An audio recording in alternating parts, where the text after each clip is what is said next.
मैं ये बात भी ईमानदारी से स्वीकारता हूँ कि जो लोग जवाबदार पदों पर बैठे होते हैं, निर्णायक पदों पर बैठे होते हैं, निर्णय लेते हैं, ये हो सकता है कि कई निर्णय उतने अच्छे नहीं रहते हैं, उतने सही नहीं रहते हैं जितने रहने चाहिए। शुभ की तो सभी कामना करते हैं, अच्छे की सभी चाहत रखते हैं, लेकिन चीज़ें हो सकता है कि वैसी नहीं होती जैसा वो सोचते हैं। ऐसा है, हमारे व्यक्तिगत जीवन में भी होता है, ऐसा हर जगह होता है। तो यस, इसकी संभावना तो रहती है, लेकिन इसके अंदर जब आप ये लगे कि भाई किसी निर्णय से सही दिशा में चीज़ें नहीं जा रही है, तो एक विवेकवान व्यक्ति, एक समझदार व्यक्ति, एक संवेदनशील व्यक्ति, वो अपने निर्णय को बदलता भी, वो कदमों को पीछे भी लेता कि नहीं यार चलो ऐसे नहीं, ऐसे करके देखते हैं। या फिर निर्णय लेने के पहले वो कई लोगों से विचार विमर्श भी करता है कि यार कि ये ऐसा करना चाहिए कि नहीं करना चाहिए। तो ऐसी कई चीज़ों की तो संभावना रहती है, लेकिन फिर भी इस बात को भी मानना तो पड़ेगा कि भाई चीज़ें कई बार वैसी नहीं होती जैसी कोई चाहता है। ये हमारे व्यक्तिगत जीवन में भी ऐसे होता है, हम सोचते कुछ हैं, कुछ निर्णय कुछ सोच के करते हैं और हो कुछ और ही जाता है। मैं जब कई चीज़ों को देखता हूँ और जिस तरीके से मैंने ओशो के काम को होते देखा, जैसा आज मैं ओशो के काम को होते देखता हूँ चारों तरफ, तो निश्चित रूप से मेरे लिए ये एक बहुत बड़ी बात और विचार का विषय तो है कि इतने ढोंगियों को, इतने नकलचियों को, इतने धोखेबाजों को कैसे सहयोग दिया जा सकता है, क्यों दिया जाना चाहिए? जो लोग ओशो के विजन के ठीक खिलाफ काम कर रहे हैं, उनका क्यों सहयोग करना चाहिए? वो उनके यहाँ क्यों जाना चाहिए?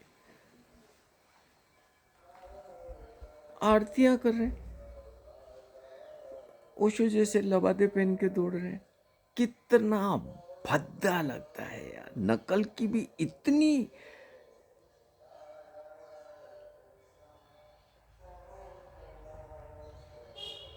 फुहड़ता हो जाएगी, ये तो कभी सोचा ही नहीं। कोई इतना भी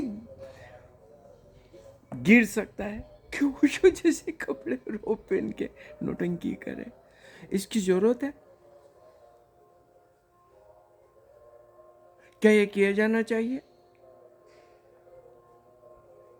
जब ओशो के ऑडियो वीडियो हैं, ओशो की ध्यान विधियां हैं और वो एक व्यवस्था बना के गए हैं, तो फिर ये बीच में बिचौलियों की, ओशो के काम में बिचौलियों की कब जरूरत पड़ी? कब ओशो ने इन बिचौलियों को रखा? स्पष्ट ही कहा ना कि मेरे मैसेज बनो, मैसेंजर नहीं। मैसेंजर तो वो कभी भी नहीं चाहते थे। पूर्व में भी जिनके जो मैसेंजर बने उनकी भी वो आलोचना करते थे, क्योंकि ये मैसेंजर ही होते हैं जो सारा गुड़ गोबर करते हैं।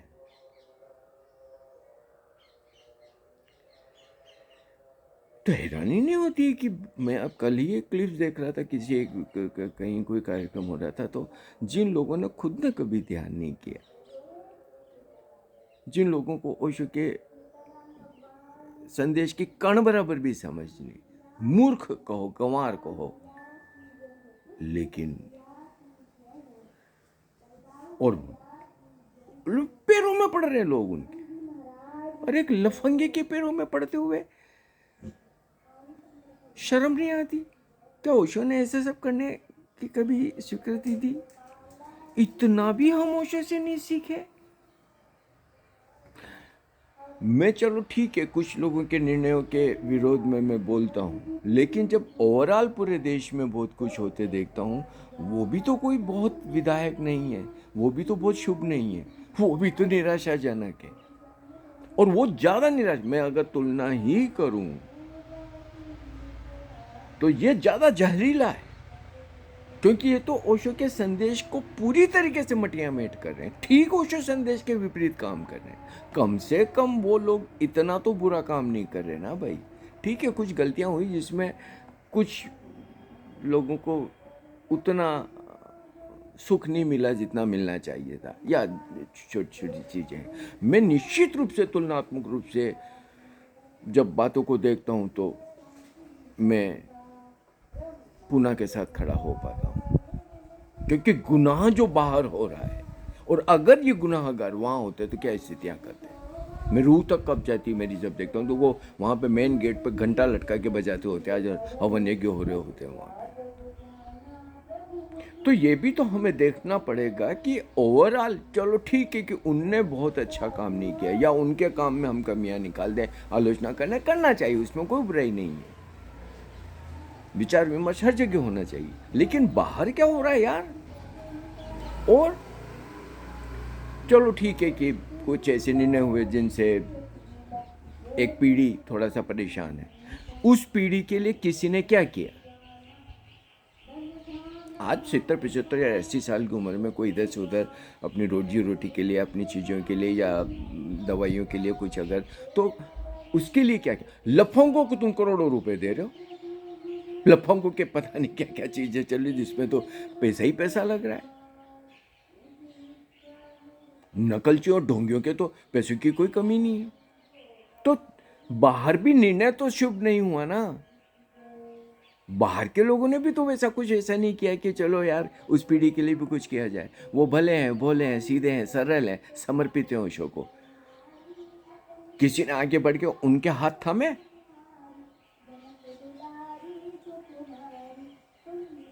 करोड़ों रुपए तुम नकलचियों को दे सकते हो, ढोंगियों को दे सकते हो, तमाम तरीके के मक्कारों को दे सकते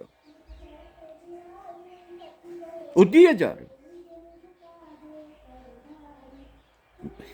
भाई ओशो के काम का तो निश्चित रूप से सत्यानाश कर रहे हैं ये लोग, जहर पिला रहे हैं ओशो के काम को, तो ठीक ओशो के काम के विपरीत चीजें कर रहे हैं, बहुत बुरा कर रहे हैं। लेकिन उनको पैसा भी तो ये कौन दे रहा है पैसा।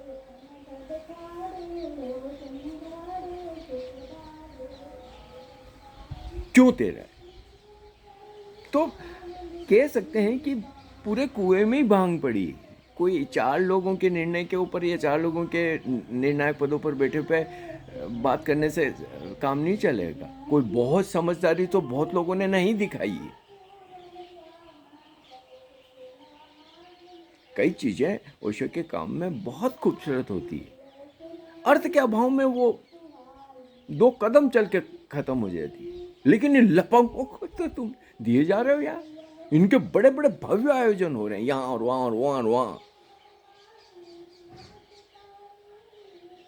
अगर मैं तुलना ही करूं, निश्चित रूप से मैं इन पाखंडियों का ज्यादा विरोध करता हूं। ये तुलनात्मक रूप से बेहद घातक है, और इनको सहयोग करने वाले लोग वो भी घातक है।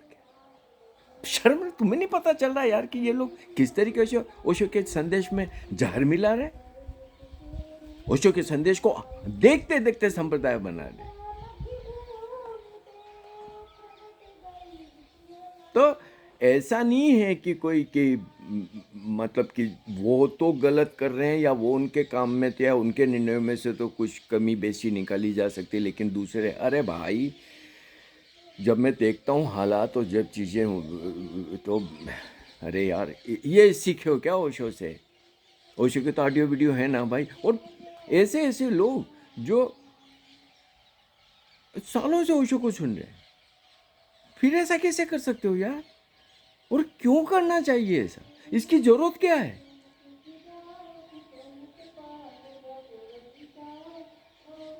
मान लो कि एक जगह से कुछ चीजें वैसी नहीं हो पाई जैसी होनी चाहिए थी, तो दूसरे करके मैं कई जो आजकल कथित ये पता नहीं क्या क्या बन गए हैं आश्रम और जो भी कुछ केंद्र, जो मैं जब उनकी गतिविधियां देखता हूँ तो वहाँ की गतिविधियां भी मुझे कोई ऐसी नहीं दिखती जिसको मैं थोड़ा सा निर्णायक कह सकूँ। वहाँ भी तानाशाही चल रही है, वहाँ भी मनमानी चल रही है, वहाँ भी तमाम तरीके की दिखावे चल रहे, नोटंकियाँ चल रही, ढोंग चल रहे हैं, वो अंगूठे डाल रहे और पता नहीं क्या क्या। वहाँ कौन सा तुम ऐसा काम कर रहे हो कि जिसको मैं कहूँ कि चलो ठीक है। वहाँ किसी ने तो एक उदाहरण पेश किया होता करके कि देखो काम ऐसे किया जाता है, ऐसे किया जाना चाहिए। ऐसा कहीं दिखाई नहीं देता है। और जब कहीं नहीं दिखाई देता है तो कहीं नहीं दिखाई देता है। उसमें फिर कुछ लोगों को कटघरे में खड़े करने का किसी को भी कोई अधिकार नहीं है, मुझे भी नहीं है। ये मैं स्वीकारता हूँ, बिल्कुल स्वीकारता हूँ। क्योंकि मैंने देखा है कि मैं कई चीज़ों में, कई आयामों में कई तरीके से बातें करता रहा हूँ, लेकिन मैंने कभी नहीं देखा लोगों में इस तरीके की कोई सही डिसीजन लेते हुए। अगर मान लो कि कुछ लोग नहीं कर रहे तो कुछ लोग सही निर्णय करके बताओ ना भाई, तो हम भी कहें कि देखो यार ऐसा नहीं है। ऐसे लोग हैं जो बहुत शुभ और अच्छा भी सोचते हैं, अच्छी तरीके से उनका दिमाग भी चलता है। अरे तुम कार्टूनों जोकरों के आगे पीछे दौड़ रहे हो यार, ओशो के नाम से। वो भी कुछ तो सोचो यार। तो जब मैं देखता हूँ, निश्चित रूप से मैं देखता हूँ कि लोगों को ओशो की बात तो अच्छी लग रही है। बहुत लोग, अनगिनत लोग, इवन युवा पीढ़ी ओशो से जुड़ रही है और अच्छे से जुड़ रही है। लेकिन उनको गलत दिशा में ले जा रहे हैं ये सारे नौटंकीबाज, ये पाखंडी। तो कसूर तो इनका भी देखना पड़ेगा ना भाई। और मैं निश्चित रूप से ईमानदारी से कह रहा हूँ, इसमें मुझे कोई वो नहीं है। मैं जब तुलना ही करता हूँ तो फिर डेफिनेटली मैं पूना के साथ खड़ा होता हूँ, 100% पूना के साथ खड़ा होता हूँ। फिर मैं इन पाखंडियों, जोकरों और नौटंकीबाजों और धोखेबाजों के साथ खड़ा नहीं हो सकता। इन मूर्खों के साथ मैं खड़ा नहीं हो सकता, और इन पाखंडियों को सहयोग करने वालों के साथ खड़ा नहीं हो सकता। उस तरीके की मानसिकता के साथ मैं खड़ा नहीं हो सकता। एटलीस्ट तुलना ही करूं तो निश्चित रूप से पुनः मैं एक इस मामले में तो समझदारी, आज तक उनने ओशो के काम को, चाहे ठीक है कि बहुत नहीं फैलाया हो, लेकिन कम से कम गंदा तो नहीं किया, जहर तो नहीं मिलाया। ये तो मानना पड़ेगा, ये तो मानना पड़ेगा। और ये बड़ी बात है, छोटी बात नहीं है। ठीक है कि एक पीढ़ी है जो परेशान है, या जो भी कुछ लोगों के सुख दुख जो भी हैं वो तो चलो समय के साथ निकल जाएंगे। कुछ ऐसे कुछ वैसे जीवन तो निकल जाता है और ख़त्म हो जाता है, कोई बात नहीं। लेकिन कालांतर में तो ओशो के काम की शुद्धता बहुत मायना रखती है, और उसको तो रेखांकित करना ही होगा और उसकी तारीफ करनी होगी। और मैं पूरे मन से उसकी तारीफ करता हूँ, पूरे मन से उसकी तारीफ करता हूँ। और उन सारे लोगों की तारीफ करता हूँ जो लोग ऐसे निर्णायक पदों पर बैठे हैं और कई प्रलोभनों के बावजूद उनने समझौते नहीं किए। मुझे पता है प्रलोभन तो उनके पास भी थे, वो भी कर सकते थे कई तरीके के समझौते, और वो समझौते करते तो अरे जब इन जोकरों के और इन कार्टूनों के और इन ढोंगियों के और इन मूर्खों और इन फुहर लोगों के यहाँ पे लोग के इकट्ठे से पैसा, तो वहाँ भी पैसा इकट्ठा भी हो सकता, वहाँ सारी चीज़ें हो सकती थी। लेकिन उनने ओशो के संदेश के साथ समझौता नहीं किया, इस कीमत पे भी कि कई मामलों में उतनी सफलता ना मिले जितनी मिलनी चाहिए। सफलता के लिए उनने ओशो के संदेश को सस्ता नहीं किया, रखा तो उसको चुनौतीपूर्ण, जो ओशो की चुनौती। तो निश्चित रूप से मैं ये नहीं कह रहा हूँ कि ये कह के कि मेरे किसी बातों से मैं कि कोई एक का पक्ष ले रहा हूँ, एक का पक्ष नहीं ले रहा हूँ। इसीलिए जब भी मेरे को अगर मैं खड़ा हूँगा तो निश्चित रूप से आधी रात को भी मुझे गहरी नींद में कोई उठा के पूछेगा तो मैं पुनः के साथ खड़ा हूँगा। निश्चित रूप से जब तुलनात्मक रूप से मैं चीज़ों को देखता हूँ तो, क्योंकि बाहर जो चीज़ें मैं देख रहा हूँ, अरे बाप रे बाप, मैं तो आंखों पे भरो। अरे यार एक लफंगे के पैरों में पड़ रहे हो, वो भी कतार से। किया क्या उसने, शायर की बाल बढ़ा लिए या कुछ नौटंकी, उसको क्या अंडरस्टैंडिंग है ओशो के काम की। मैं कभी कभी उसको इधर उधर बोलते सुनता हूँ, इतना मूर्ख आदमी। ओशो को सुनने वाले लोग ऐसे लफंगों को पसंद कर रहे हैं यार, या उनके यहाँ जा रहे हो या उनके यहाँ पैसे डाल रहे हैं। और अच्छा खासा पैसा डाल रहे हैं।